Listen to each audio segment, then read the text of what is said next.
आज अगस्त 2024। ढाका की सड़कों पर लाखों लोग हैं। प्रधानमंत्री आवास के बाहर एक ज्वालामुखी सा माहौल है। अंदर 15 साल से बांग्लादेश पर राज कर रही आयरन लेडी शेख हसीना अपने आर्मी चीफ को भीड़ पर गोली चलाने का आदेश देती हैं।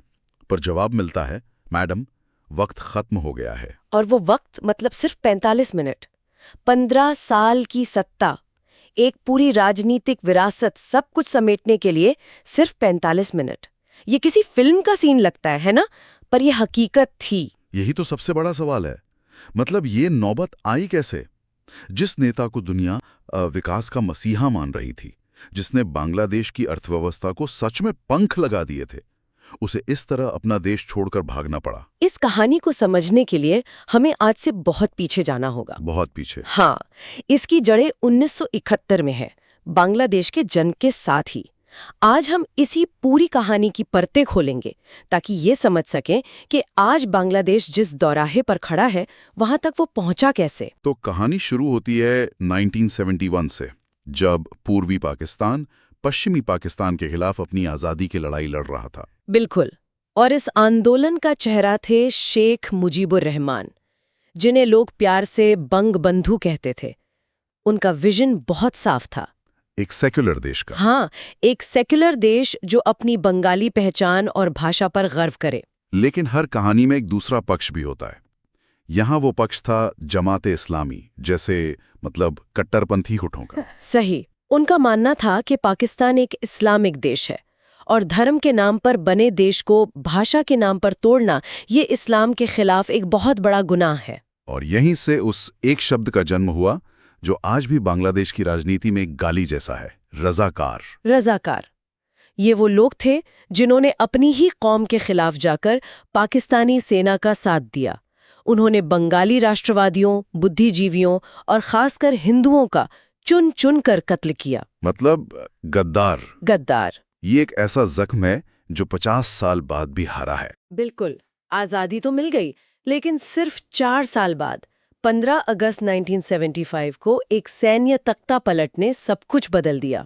हाँ, आर्मी के कुछ अफसरों ने शेख मुजीब और उनके परिवार के लगभग हर सदस्य को गोलियों से भून डाला।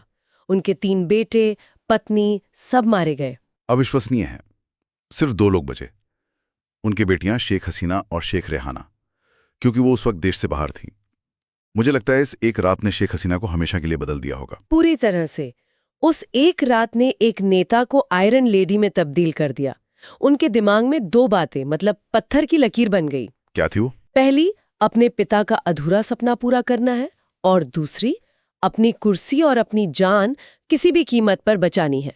ये 2 मिशन उनके हर राजनीतिक फैसले की नींव बने। मुजीब की हत्या के बाद जो एक पॉलिटिकल वैक्यूम आया, उसे किसने भरा? उसे भरा एक और जनरल, जियाउर रहमान। उन्होंने एक नई पार्टी बनाई, बांग्लादेश नेशनलिस्ट पार्टी, यानी BNP। और उन्होंने एक नया नैरेटिव घड़ा जो मुजीब के विजन से बिल्कुल अलग था। क्या था वो नैरेटिव? उन्होंने कहा कि हमारी पहचान सिर्फ बंगाली नहीं बल्कि बांग्लादेशी है। इसमें इस्लाम और राष्ट्रवाद का एक मिश्रण था। ये एक तरह से मुजीब के सेक्युलर विजन को सीधी चुनौती थी। और इसका एक मकसद भारत के सांस्कृतिक प्रभाव से दूरी बनाना भी था। बिल्कुल। बाद में जिया की भी हत्या हो गई और पार्टी की कमान उनकी पत्नी खालिदा जिया के हाथ में आ गई। तो यहीं से बांग्लादेश की राजनीति की वो 2 बेगमों की मशहूर दुश्मनी शुरू हुई, शेख हसीना बनाम खालिदा जिया। हाँ, और ये सिर्फ राजनीतिक नहीं बल्कि गहरी पारिवारिक दुश्मनी थी। और यही एक और खतरनाक चीज हुई। BNP ने सत्ता में बने रहने के लिए उन्हीं रजाकारों, मतलब जमाते इस्लामी को फिर से राजनीतिक जमीन दे दी। तो कट्टरपंथ फिर से मुख्य धारा में लौट आया। तो इसी राजनीतिक दुश्मनी के बीच हसीना सत्ता में आती हैं, और आते ही वो करती हैं जो किसी ने सोचा नहीं था। मतलब बांग्लादेश की अर्थव्यवस्था को जैसे रॉकेट लगा दिया। इसमें कोई शक नहीं है। उनके 15 साल के राज में बांग्लादेश की टेक्सटाइल इंडस्ट्री दुनिया में दूसरे नंबर पर पहुंच गई। और वो पद्मा ब्रिज वाला किस्सा? हाँ, जब वर्ल्ड बैंक ने पद्मा ब्रिज के लिए लोन देने से मना कर दिया तो उन्होंने अपने दम पर अपने पैसे से वो पुल बना के दिखा दिया। GDP ग्रोथ में तो पाकिस्तान को मीलों पीछे छोड़ दिया। सुरक्षा के मोर्चे पर भी वो बहुत सख्त थी। बेहद सख्त। उन्होंने 1971 के युद्ध अपराधियों यानी रजाकारों पर मुकदमा चलाया और कई बड़े नेताओं को फांसी पर लटका दिया। और 2016 के होली आर्टिसन बेकरी हमले के बाद? हाँ, जब ढाका में जिहादियों ने विदेशियों को मार डाला तो उन्होंने जिहादी नेटवर्क को बेरहमी से कुचल दिया।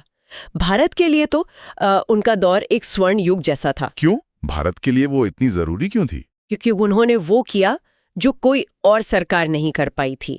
उन्होंने भारत के नॉर्थ ईस्ट में जो उग्रवादी गुट थे, उनके सारे कैंप अपनी जमीन से उखाड़ फेंके, उल्फा जैसे नेताओं को पकड़कर भारत को सौंप दिया।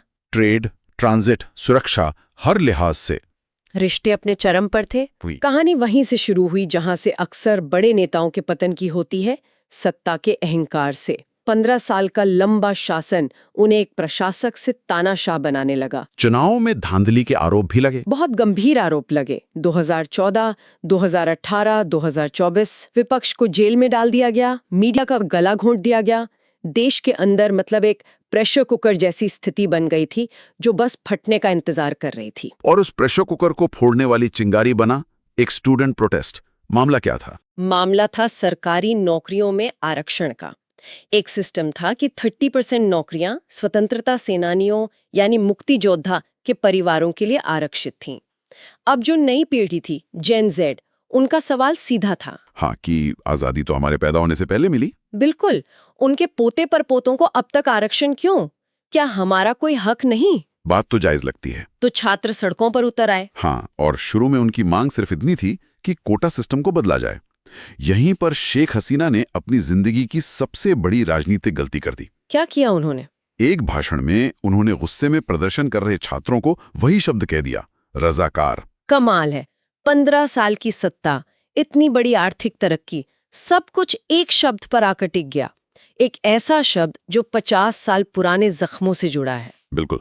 जब शेख हसीना ने उन छात्रों को रजाकार कहा तो वो सिर्फ उनका अपमान नहीं कर रही थी, वो उन पर देशद्रोह का वो दाग लगा रही थी जो बांग्लादेश के इतिहास का सबसे बड़ा कलंक है। तो आंदोलन नौकरी से हटकर पहचान और सम्मान पर आ गया। हाँ, छात्रों का नारा ही बदल गया। हमें नौकरी दो से नारा बन गया, हम रजाकार नहीं, तुम तानाशाह हो। और यहीं से हसीना हटाओ आंदोलन की शुरुआत हो गई। लेकिन मुझे ये बात थोड़ी हजम नहीं हो रही। एक सरकार जिसके पास आर्मी, पुलिस, इंटेलिजेंस सब है, वो सिर्फ छात्रों के प्रदर्शन से गिर जाए, ये तो मतलब कोई और बड़ी ताकत पर्दे के पीछे काम कर रही होगी। आप बिल्कुल सही जगह पर चोट कर रहे हैं। और उस ताकत का जिक्र खुद शेख हसीना ने जाने से पहले किया था।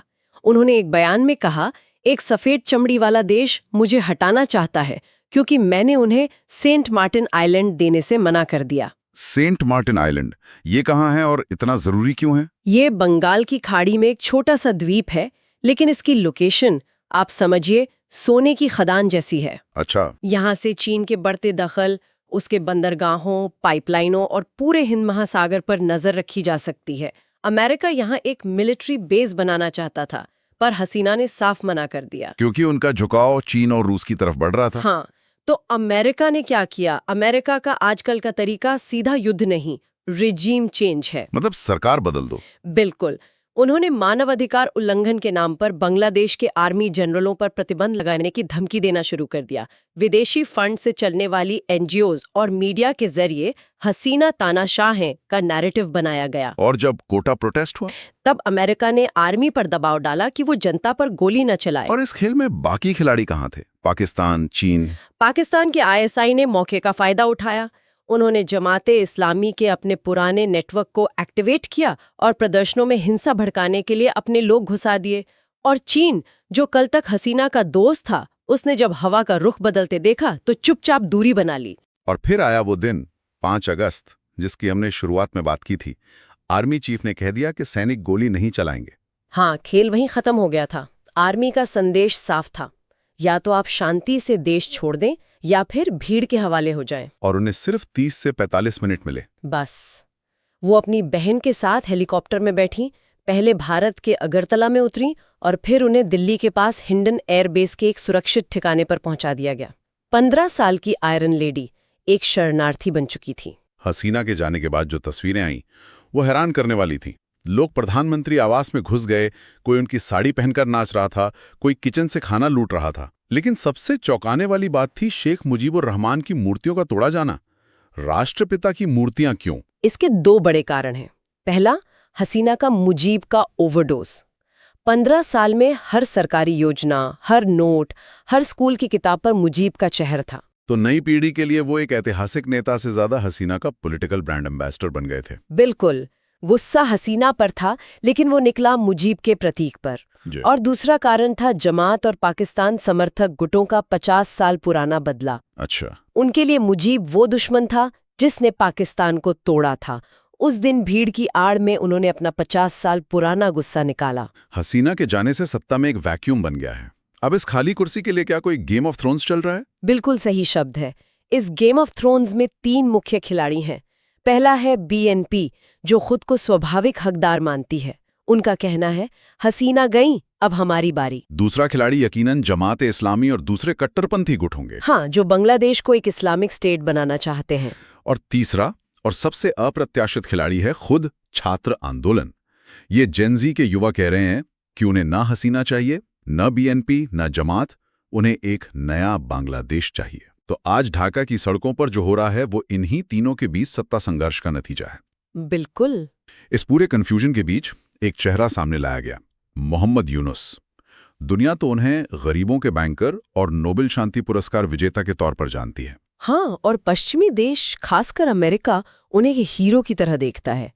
जब 5 अगस्त के बाद सत्ता का संकट पैदा हुआ, तो अमेरिका को एक ऐसे समझौते के चेहरे की तलाश थी जो सेना और अंतर्राष्ट्रीय समुदाय दोनों को स्वीकार्य हों। और यूनुस इसके लिए परफेक्ट थे। परफेक्ट थे। उन्हें पेरिस से बुलाया गया और अंतरिम सरकार का प्रमुख बना दिया गया। लेकिन क्या जमीन पर उनका कोई कंट्रोल है? यही तो असल सवाल है। यूनुस एक अच्छे अर्थशास्त्री हो सकते हैं, लेकिन जमीन पर उनका नियंत्रण लगभग शून्य है। वो सिर्फ एक चेहरा है। असली ताकत छात्रों, बीएनपी, कट्टरपंथियों और सेना के बीच बटी हुई है। उनकी सरकार बहुत कमजोर और मजबूत दिखती है। और इसका नतीजा जमीन पर क्या दिख रहा है? अराजकता। देश में कानून व्यवस्था लगभग खत्म हो चुकी है।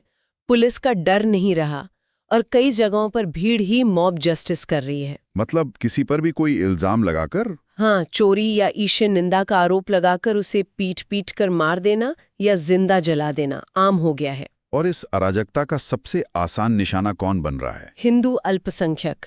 एक नैरेटिव फैला दिया गया है कि हिंदू बराबर अवामी लीग समर्थक, बराबर भारत का एजेंट। ओह। उनके घर जलाए जा रहे हैं, मंदिर तोड़े जा रहे हैं और उन्हें देश छोड़ने पर मजबूर किया जा रहा है। आरआरए की एक रिपोर्ट के मुताबिक दिसंबर 2025 से जनवरी 2026 के बीच सिर्फ 45 दिनों में कम से कम 15 हिंदुओं की हत्या हुई। ये तो बहुत भयानक है। इस हिंसा के 2 चेहरे हैं जो पूरे कहानी बयां करते हैं। एक है दीपू दास का, जिसे ईश्वर निंदा के झूठे आरोप में भीड़ ने पीट कर जिंदा जला दिया। ये धार्मिक नफरत का चेहरा है। और दूसरा है उस्मान हादी का, एक छात्र कार्यकर्ता, जिसे सत्ता संघर्ष में गोली मारकर खत्म कर दिया गया। ये राजनीतिक गैंगवॉर का चेहरा है। ये दोनों घटनाएं बताती हैं कि देश में कानून का राज खत्म हो चुका है। इस सब का भारत पर क्या असर पड़ रहा है? हसीना के समय जो रिश्ते स्वर्ण युग में थे, वो अब कहाँ हैं? वो अब तक के सबसे बुरे दौर में है। भारत का भरोसा यूनुस पर कम है क्योंकि दिल्ली को लगता है कि वो अमेरिका के ज्यादा करीब हैं। और जमीन पर जो ताकतें मजबूत हो रही हैं, जैसे बीएनपी और जमात, वो पारंपरिक रूप से भारत विरोधी रही हैं। भारत की सबसे बड़ी चिंता क्या है? भारत की सबसे बड़ी चिंता है सिलीगुड़ी कॉरिडोर, जिसे चिकन नेक भी कहते हैं। हाँ, वो सिर्फ 22 किलोमीटर का एक संकरा रास्ता जो भारत को उसके नॉर्थ ईस्ट राज्यों से जोड़ता है। बिल्कुल। अगर बांग्लादेश भारत का दुश्मन बन जाता है और चीन के साथ मिल जाता है, तो ये रास्ता बहुत बड़े खतरे में आ सकता है। तो भारत की रणनीति क्या है? भारत की मजबूरी ये है कि उसने अपने सारे अंडे शेख हसीना की टोकरी में रखे थे। जब वो गईं, तो नई सत्ता में भारत का कोई दोस्त नहीं बचा। शेख हसीना आज भी भारत की सुरक्षा में ही है। इसलिए भारत अभी high tension plus low noise की नीति अपना रहा है। यानी तनाव बहुत ज्यादा है, लेकिन सार्वजनिक तौर पर कुछ नहीं कहा जा रहा। भारत बस इंतजार कर रहा है और देख रहा है। तो कुल मिलाकर बांग्लादेश आज एक ऐसे दौराहे पर खड़ा है जहां ये सिर्फ एक सरकार बदलने की कहानी नहीं है, ये देश की पहचान का संकट है। सवाल यह है कि क्या बांग्लादेश एक सेक्युलर लोकतंत्र बनेगा या फिर कट्टरपंथ और प्रॉक्सी युद्ध का एक नया मैदान बन जाएगा। बिल्कुल। और अंत में श्रोताओं के लिए सोचने वाली बात यह है कि जब किसी पड़ोस के घर में आग लगती है तो उसकी आंच से बचना लगभग नामुमकिन होता है। बांग्लादेश का भविष्य सिर्फ उसका नहीं बल्कि पूरे दक्षिण एशिया की स्थिरता का भविष्य तय करेगा।